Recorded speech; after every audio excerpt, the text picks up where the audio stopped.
Hey everybody. I hope y'all are doing good.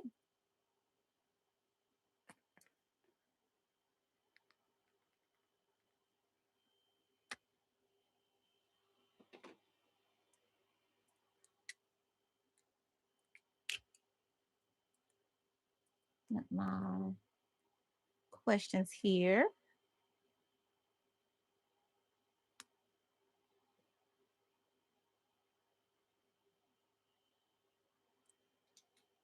Let's see.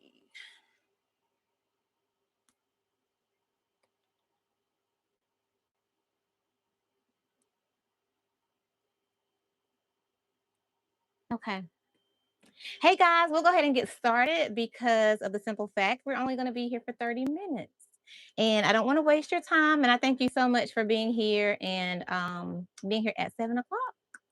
And yes, you guys feel free to chat um, in the chat. And also, if there's any members, feel free to use your emojis that you have for these moments. And I'm going to go ahead and get right into the questions. If anybody is new here, my name is Victoria. This channel, like you guys see, is Realistic Reborns with Victoria. And we used to be Victoria's Little Peanut Nursery, which I still go by, as that's my nursery's name, where I actually sell my reborn dolls.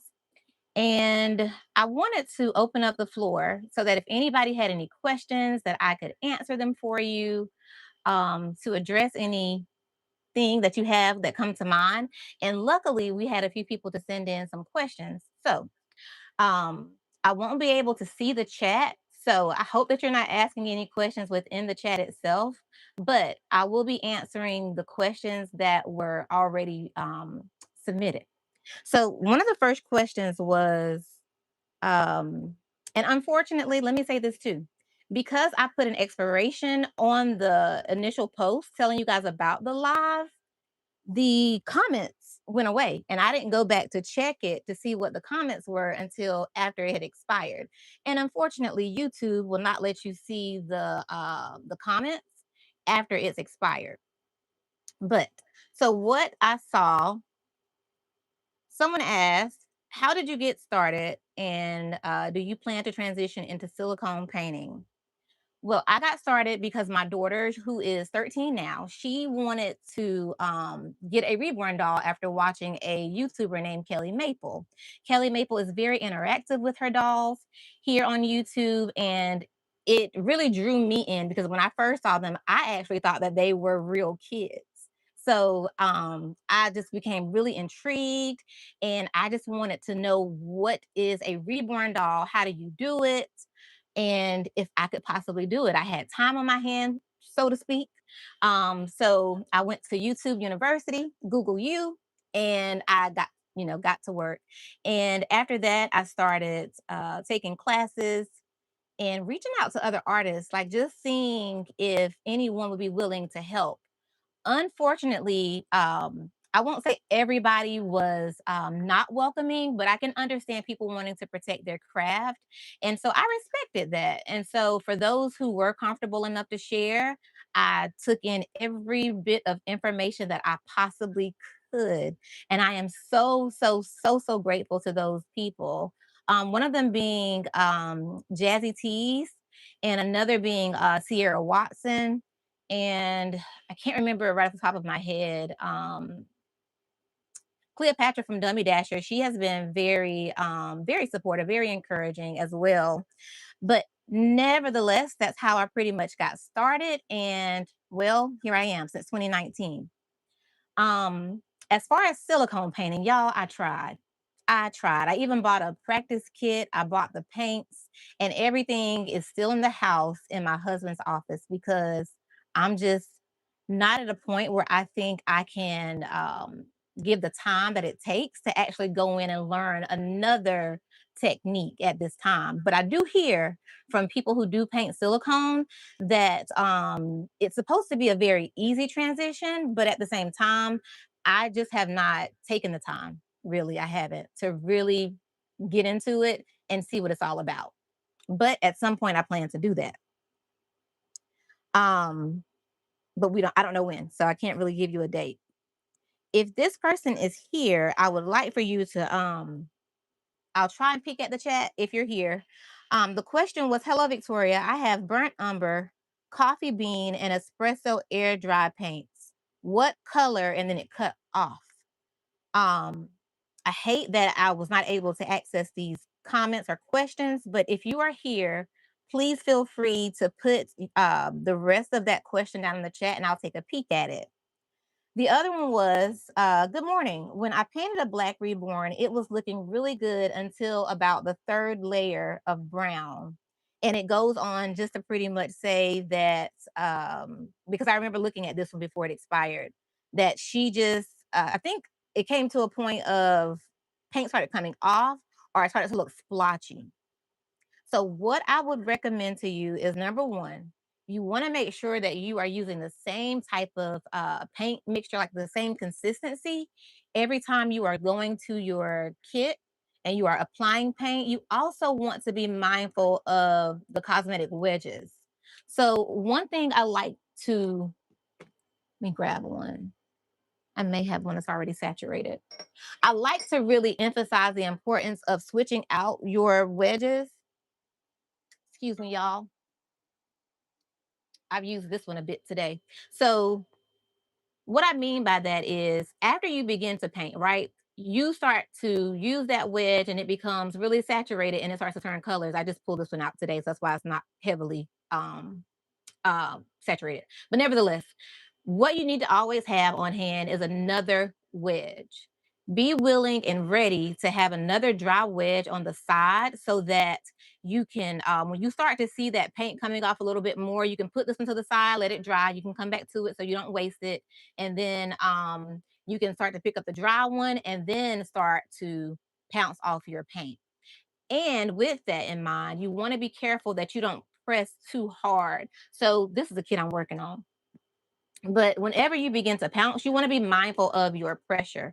So when you are tapping your kit, you want to do same even strokes along the vinyl, same even strokes along the vinyl. You don't want to press too hard to where you're doing this because all you're doing is soaking up your paint. That's what's happening to you if you start to see a little bit of unevenness. And another thing that can help you is priming your kit. Because unfortunately, I have realized even in my own painting that whenever I get to a certain point, sometimes the vinyl can still be slick in a certain area and it makes the following layers not really adhere. So I think I can show you on this one where it kind of happened. I don't know if you guys can see or not. Like right up in here. Yep, you can see it. Now I feel the texture because what ended up happening is as I was laying down like the foundational layers, the paint started to to adhere to every other part. But I'm like, why don't I see this pinkish color here? And it was because it was slick. And that's because I did not prime my kit. I don't necessarily prime my kits, but what you can do is take a little bit of matte varnish on a cosmetic wedge and just once you catch that area, apply some matte varnish in a very thin layer onto your kit and then just bake that area in your oven. And then once that's cooled off, come back to it and then go back at it with your layers. And unfortunately, you won't be able to get the exact color, but as the colors start to layer, it will all start to blend. As long as you catch it early, don't let it go for too long. I hope I answered that question um fully. Let's see, what was the other questions?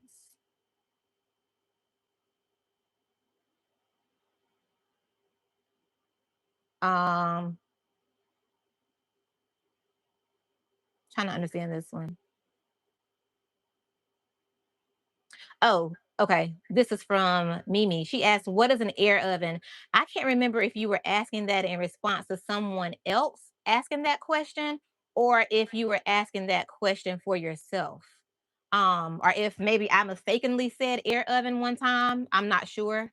But if you can pop in the chat, I saw you pop in. Thank you for the well wishes. I appreciate it. I saw you pop in for a second. So if you can kind of expand on that, that would be great. For the young lady that asked the question, if she happens to be here, Um, the question was around air dry paints, the burnt umber, coffee bean, and espresso air dry colors. I don't know what the rest of that was. So if you happen to be here in the chat, please let me know. Now let me go to my other screen here.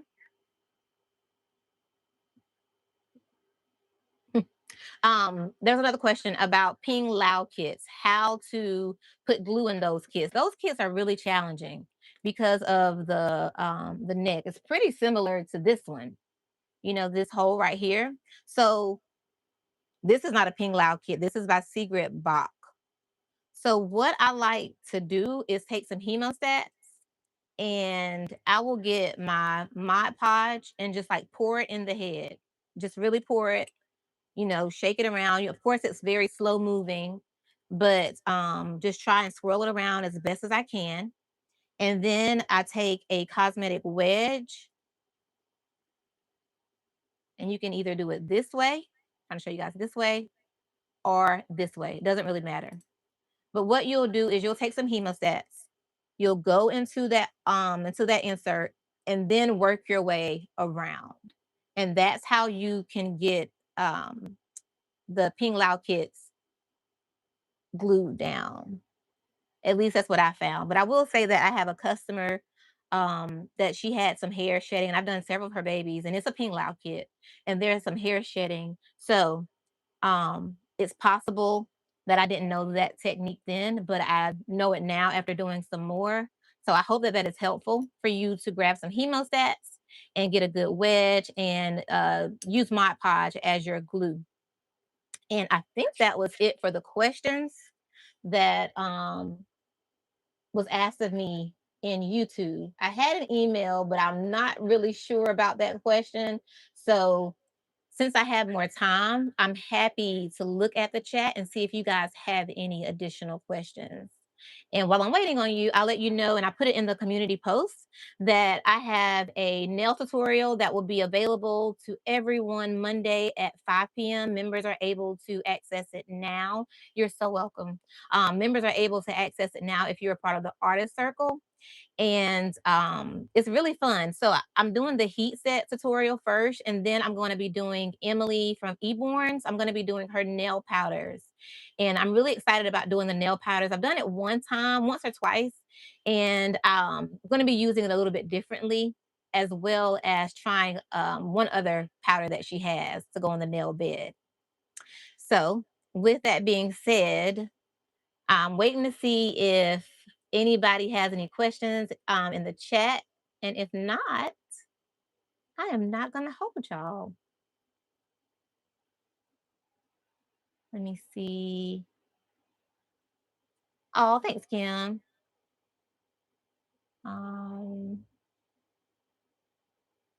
Okay, someone else had mentioned it on the app. Okay, what gray and purple do you use for underpainting again? So the gray that I use is this one right here. This is Gray 04. Now, this is a Genesis color. Unfortunately, this is no longer in circulation. This product has been discontinued. So what I like to recommend is that you do a black and a white, get to a very mid gray, and then you can add a touch of ultramarine blue, but a very, very small bit of ultramarine blue, because blue will spread quickly and you'll end up having blue paint, because this gray 04 does have a blue undertone to it. So it's like a grayish blue color. And the purple is eyelid purple. I do not have well, yeah, I don't have the new ones yet. Like Gemini has an eyelid purple, and I have the Genesis. I pretty much have all of Genesis paints. I had to purchase a Gemini black and a crimson, and those are great. Like, they're very creamy. I really like the consistency of the Gemini. I'm interested in getting the Irresistibles paints to see how those work and how they'll work with the mediums, but I haven't tried those yet. But yes, that's it for the underpainting. But don't feel like you have to be committed to just this particular shade of gray or that particular shade of purple. I keep looking over there because I have my paints over there. You can use any gray as long as you trying to think how to word this, as long as you are aware of your values. And if you're not a part of the member circle, you may want to check out the value video by becoming a member. I hate to say it like that, but I really go into detail in that particular video on values, and I'll be doing that a little bit more. Um, am I going to any of the doll shows this year? I am not. No, I'm not going to the one Dolls of the World, which I enjoy, y'all. I enjoy Dolls of the World. I haven't been to any other shows but Dolls of the World. And I'm not going to be able to go this year only because I am busy and I want to make sure I stay on track. I've been having some health challenges and I want to make sure that I'm taking care of myself. And as excited as I would be to go, I know that I have to take precautions and actually make right choices, safer choices for right now.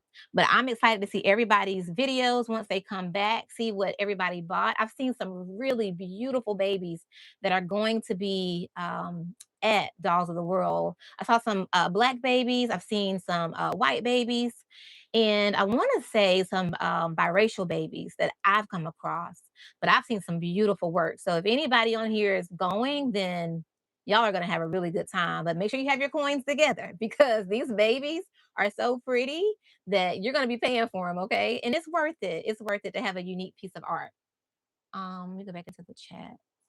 I'm doing a little bit better, Paula. Doing a little bit better, taking every day as best as I can, as slow as I can, and still trying to be committed to y'all because this is my heart and my passion, and I want to share what I can when I can with y'all. But I appreciate so much your patience, really, really do.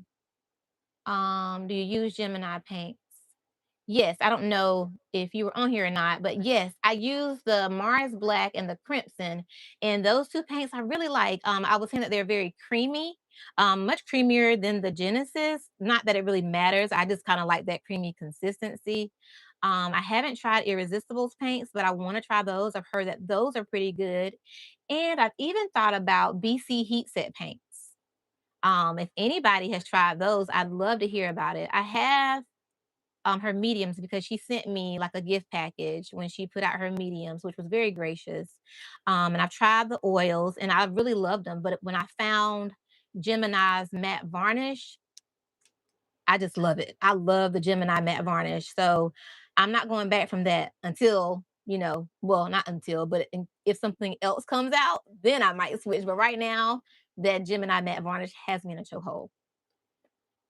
Which odorless mineral spirits do you think work best with the Gemini? I'm able to use my Gamsol and I'm able to use the Irresistible Thinning Medium. But as far as odorless mineral spirits itself, the Gamsol is working just fine. I know that there's a young lady that I've talked to over on Instagram. She purchased the thinning oil from Bountiful Baby. And that thinning oil, she said, is very comparable to the Exodus thinning oil. So, and I also use thinning oils as well. So you may want to look into what they have because I think the prices at Bountiful Baby are a little bit cheaper. Although McPherson's does have like two prices on their thinning oil, if I'm not mistaken. So yeah. Yes, I would love to see y'all too. I'm just taking it easy.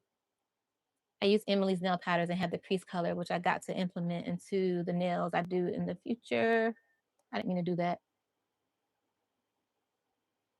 And I have the crease color, which I got to implement into the nails I do in the future. I haven't done it yet though.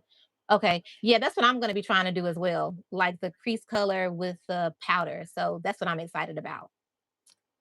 And this one I can't read. Unfortunately, I can't. Let me see. Will it translate? No, it won't translate. But at Brazil.63 ACB, I see you, girl. Like I see you a lot in the comments, and unfortunately, I cannot translate it right now. But I appreciate you being here, and I hate that I can't answer your question. Last question. Matte varnish on toes and hands only. My toes don't look cute at all. Is it mixed or just matte varnish? Well, When the video comes out on Monday, if you're not a part of the membership, let me see what's happening. If you're not a part of the membership, then you'll get access to that video on Monday, and you'll be able to see exactly what I use, so that you'll have a reference. As far as matte varnish is really designed to just take the high glossiness or sheen off of your piece and to make that vinyl look realistic. And I wouldn't necessarily say that matte varnish would be a really good finish to nails, because you want to have that satin effect a little bit, but not plastic effect, and definitely not super dry, which is what matte varnish can do. So I would recommend not using that. But if that's all you have, then you could try, depending on the mediums that you have. So I don't want to even say that. I would say if you are able, Bountiful Baby has their mediums at a very good price.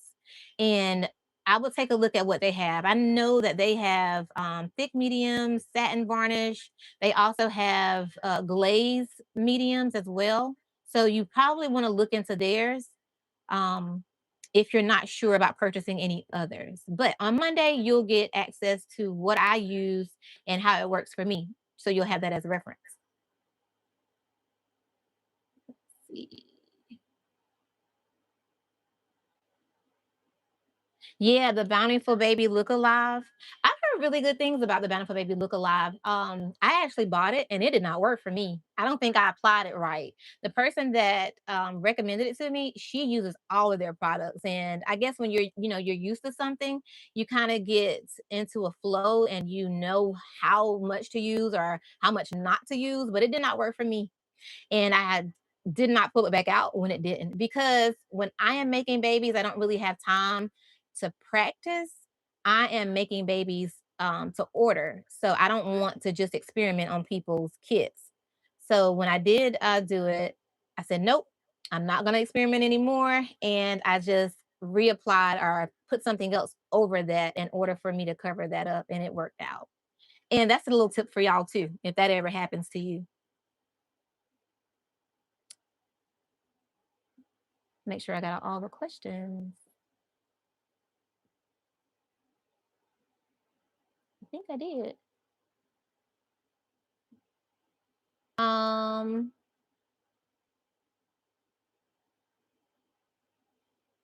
uh, Mimi, yeah, as far as someone else mentioning that air oven, I'm not sure what that was about. I don't know if they meant air dry, because it was close to, I think it was close to that question about the air dry paints that I didn't get a chance to see all of. And I'm wanting to know if the young lady that asked that question, if you are here before we get ready to close our time together, if you could expand on your question. It was about a coffee bean espresso, air dry paint, burnt umber, and something else. And unfortunately, I did not catch the question before that post expired.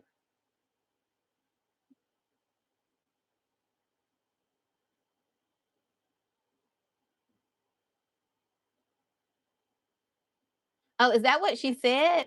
Good evening to you as well. Welcome to the live chat.